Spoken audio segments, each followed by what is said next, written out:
What's up, guys? I'm Shane, and welcome to the off-season of the Relegation League. Well, I was wrong. UMass wins back-to-back national championships. Apparently they didn't need me after all. As far as us, we jump up to number 6 in the overall rankings. So, real impressive win for us. Honestly, had we beaten UMass, we might have been in the Natty. That was actually on the table. UMass and Ohio State were the only two undefeated teams. Considering we finished number 6, a win over the then, what were they, number 4 team in the country, we would have shot up the rankings for sure. That's alright, no use in getting upset over it, because we are going to get promoted, going back to the Big 12 as Kansas. We're taking North Texas with us.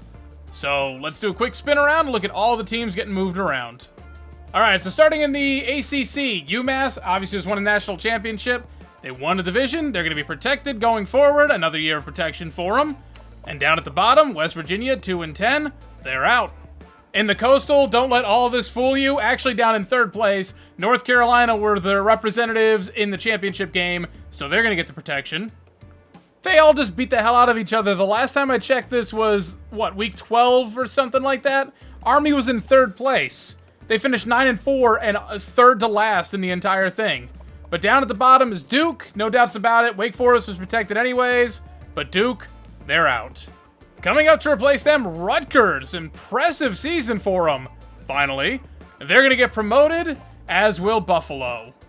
So Rutgers will be replacing West Virginia over in the Atlantic, and Buffalo will be replacing Duke. Buffalo should be in the Atlantic as well, but only one team can go there, and they finished in 2nd place. Big 12, Nebraska, they won their division, so they're going to get protection next year. And as we already established, Baylor will be relegated, and they'll be swapping places with North Texas. Oklahoma won the division, so they're going to be protected. And down at the bottom, like we said, Iowa State. That's where we're going to be going. Over in the Big 10, in the leaders division, Ohio State, they won their division. Obviously, they went to the Natty, so they'll be protected. Akron is down at the bottom, but they are protected because they just got promoted last season. So Kentucky, they will be demoted down to the MAC. Over in the Legends, once again, it's Michigan, who we just beat. They're going to be protected. And down at the bottom will be Illinois. They're getting demoted. Okay, this really turned around. This was out of the blue. Last time I checked it, Wisconsin was head and shoulders above everyone else, that's no doubt. Minnesota was in 8th place. They must have gone on a run. What did Minnesota do? They won 4 straight games. They lost to Wisconsin and then won 4 straight to close out the schedule. And because of that, they're getting promoted. Finally making their way back up to the Big 10. All right, the Pac-12 Mountain, Washington. They will be protected. They won their conference. Down at the bottom, unfortunately, Hawaii. They're bouncing back down to the Mountain West. In the Pacific, Arizona will be getting the protection. And down at the bottom is San Jose State. They are terrible, and I don't know how they got here in the first place. And Mountain West, somehow Oregon, they were ranked in the top 5 at one point. They only finished 2nd in their own conference, but they'll get promoted anyways. It's okay. San Diego State finishes number 5 in the entire country. They won their bowl game 12-1. So San Diego State will be swapping with San Jose State, and Oregon will be swapping with Hawaii. SEC, this was a crapshoot conference again this year. Ole Miss finishes 9-5. They win their division. And down at the bottom, Arkansas State, the Red Wolves, going back to the Sun Belt. In the Glades, Georgia Tech, I feel like they win this division almost every year. So they win it again. All right, so down at the bottom, Tulane, they're protected, they just got promoted. So they get their 1-year protection. Georgia, I was excited. I'm like, oh man, they just lost. They're down to a 4-star school too and everything. But they won the division last year, so they get protected too. So Arkansas, back down to the Sun Belt. They are down to a 2-star prestige. Jesus, I knew Arkansas was on rough times. I don't know why I thought they were like a really good program. There must have been like a 2-year run or something. In the Sun Belt, Louisiana, not even close. Number 11 in the entire country, 12-1 record. Their 1 loss was in conference. So they're going up to the SEC. They will be swapping places with Arkansas State. USF, they will also be going up. They'll be swapping spaces with Arkansas. And we can flip through just real quick the team leaders. So Thomas led the team, 2,800 passing yards. Not bad, number 30 in the country, 5-minute quarters, but all we did was pass. Allen, number 2, he only finished, less than 100 yards away from number 1. And he's only a junior, so 1 more year of Walter Allen. Thomas led the team with 823 rushing yards, which is not good for the entire NCAA. Barron led the team, 948 receiving yards. So again, the stats, not really that impressive. Except for tackles, Smith and Thomas are 2 senior linebackers. They led all of NCAA. 66 for Smith, 54 for Thomas. Bell finishing with 9 sacks. 13 in the country, not bad. And the linebacker, Smith, with 3 picks, and that led our team. All right, now we're going to jump forward. I actually don't know if our coordinators are staying or if we're about to lose both of them. We'll jump forward to that and to see who's graduating. All right, so in a bit of sad news, our defensive coordinator left. He took the head coaching job at FIU.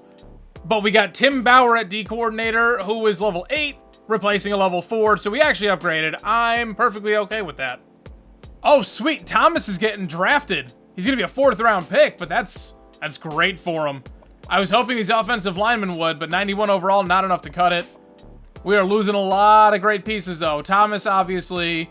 Tremblay didn't make a lot of plays, but that's still a pretty good player. We're losing a halfback who I never even saw the field. Again, Jackson, Johnson, Armstrong, some real good offensive linemen for us. And Key wasn't bad either. They're all gone. And actually, I believe... Yep, the other guard down here. We just lost, and the left tackle. We just lost everyone. All of our good offensive linemen, they're all gone. Smith is gone. Marks is gone, even though he's only in for a couple plays. Brown, again, our first team All-NCAA. Drew with that tremendous touchdown catch at the end of the Fiesta Bowl. Thomas was really big for us, too. Brooks made some plays near the end.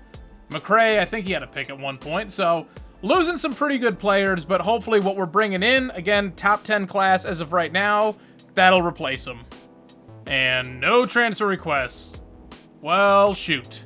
All right, National Signing Day. Like I said, there's no reason to mess around. We're just going to throw all our points at Jonathan White.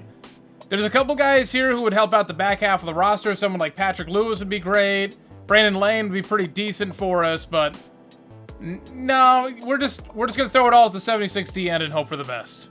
All right, I think I just saw Kansas going through the bottom down there. So maybe we got him. Yep, we got him. And we got that left outside linebacker. We didn't get the middle, but that's okay. We got another left outside linebacker, too. And a 60 overall wide receiver. I think he might be a 4-star. Well, we stayed with the top 10 class. That's all I care about. Georgia only offered him, like, what is that? Maybe 3,000 points? Well, that was a decent amount. So maybe we didn't need the full 10,000, but it's okay. Why is Hawkins floating around here? Where did Stanford go? I would have taken him. Now he's just gone to the ether. Oh, we did. We managed to jump up to the number 6 class, actually, with that. So, not too bad. Another prospect or two. We would have jumped Penn State. That's okay. What a weird class. Kansas and then UMass at number 7. I didn't actually think their recruiting class would keep up. But they're up to a 5-star prestige now. That's what happens versus the BlackRock Dynasty, where I imported the roster of North Texas, but they start off as a 1-star school. Now, because I built up UMass, they're up to a 5-star. I'm surprised they're not 6 with 2 natties. But now they will actually recruit accordingly.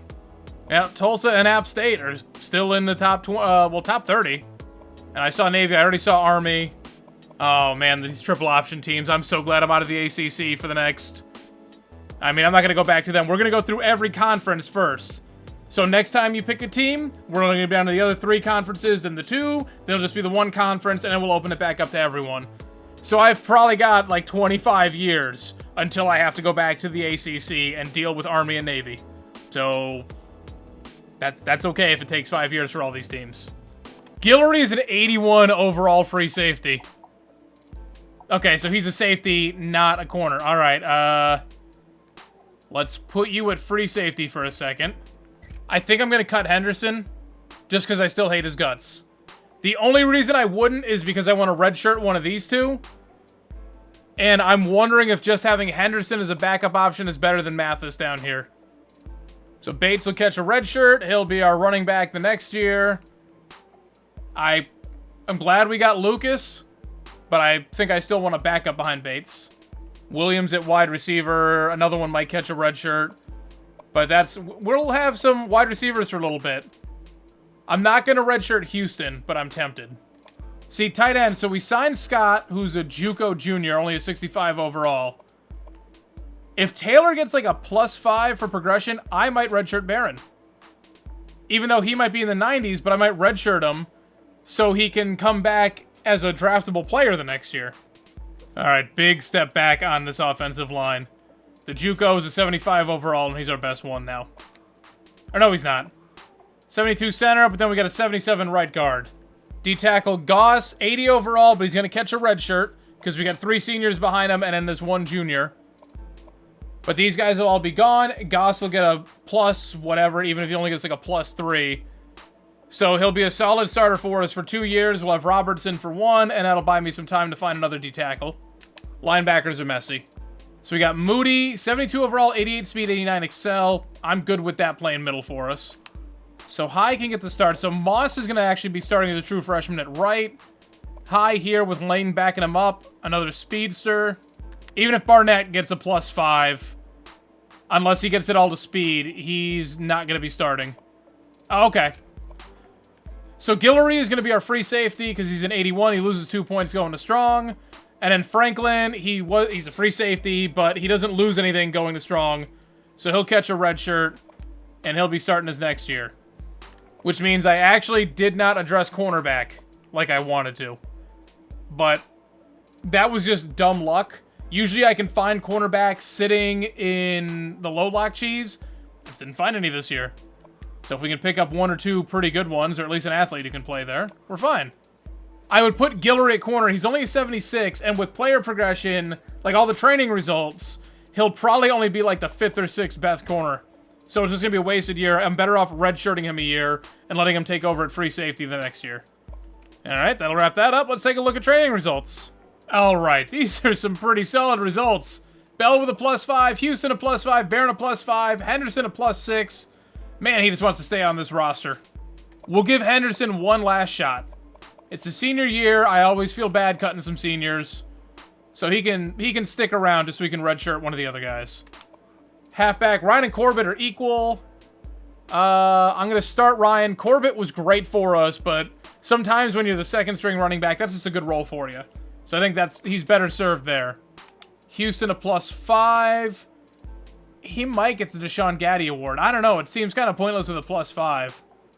Barron's up to a 90. Taylor's an 80. Barron's really good, but you know what? I'm going to redshirt him. Because I think this year we have the protection. We're going to be starting a true freshman quarterback. He's going to struggle as much as he's going to need a tight end. Taylor's all right. He's still an 80 overall. You know, he's not going to blow anyone away, but he's not going to really screw up. 73 catch. All right, so that's... The catching stats are a big drop-off. I didn't realize how good Barron was. But if we redshirt Barron, he'll get drafted. And year 3 might be a sweet spot for us, because maybe I can bring in some good offensive linemen. This year is going to suck. So you're in this weird spot with the progressions. Do I start the true freshman? Like, this center is a 74 now. Do I start him over the 72 freshman? I don't know. Bell with a +5. Another candidate for the Deshaun Gaddy award, but I don't know. I don't think it was that big an impact. Both the right end's getting +5s. +5 to all these D tackles. Except for Robertson, he's getting a +4, but he's got one more year. Moody gets a +4, so not bad. He actually increased the speed and acceleration. So we're losing about 10 points overall, switching linebackers, but that's okay. That also means you're eligible for the Deshaun Gaddy award. Cornerbacks, everyone went up. Yeah, they're all 77. So if I'd move Guillory over here, he would be our 6th string. I believe Fisher is the only one without a red shirt, so I'll make him catch a red shirt. Just get him one more extra year and just stagger these guys some more. Hawley gets a +5 up to an 87. Diggs only getting a +4 to a 78. If Guillory was any good at strong safety, I would probably just start him as a true freshman. All right, I'm going to take care of any cuts, hopefully nothing major, and then we'll take care of shuffling around the conferences. All right, so we're going to be playing a tough as hell schedule. There's nothing I can do about it. I only get 3 out-of-conference games. The computer suggested we play FCS East in week 2 with a week 1 bye week. That sounds good to me. That gives me some time to settle up the recruiting board. We go at number 19, Tennessee. Home from Missouri, which is apparently a rivalry game. I know nothing about Kansas football, so sure. We're going to be home for number 1 Nebraska. I mean, we beat them last year, so okay. At Memphis, bye week. At Oklahoma, who's number 3. Home for Mid-Tennessee. Home for K-State, our other rivalry game. So we'll have another one in the middle of the season. Hopefully we can beat K-State, and we can schedule a couple visits for that. At Oklahoma State, at Iowa, at Fresno State. I need another road game, and I figure I'd rather go to California. I think originally they had us against USC. Let's go Fresno State. That seems more our speed. Then finishing off the season home for Tulsa. We are ranked number 21 to start the season, which is great for us, but with this conference and the fact that I did redshirt Barron, so we're not going to be seeing our 90 overall tight end this year. Starting a true freshman quarterback, there's going to be some lumps. Not to mention our offensive line is leaving a lot to be desired at the moment. I'm hoping for 6-6. I think we can do that. I believe Fresno State's winnable, Tulsa's winnable. I know they had a good recruiting class, but I think we can still catch them right now. K-State, I think, is doable. Mid-Tennessee, Memphis, and FCS. Tennessee, Missouri, Nebraska, and Oklahoma. Just, I don't have my hopes high for any of those games.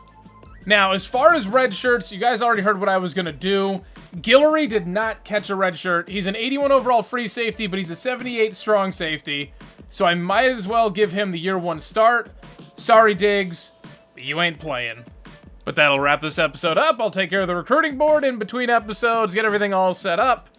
And otherwise, that's all we really have to go over. So, thank you guys so much for watching. If you liked the video, please be sure to hit like down below. If you want to see more from me, be sure to subscribe. Hit that notification bell to get it delivered directly to your inbox every single time I upload. Any thoughts, suggestions, whatever you may have, leave all that down in the comment section below. Everything you leave down there I will always respond to, unless you are the trolliest of trolls. Thank you guys for watching. I'm Shane. I'm out.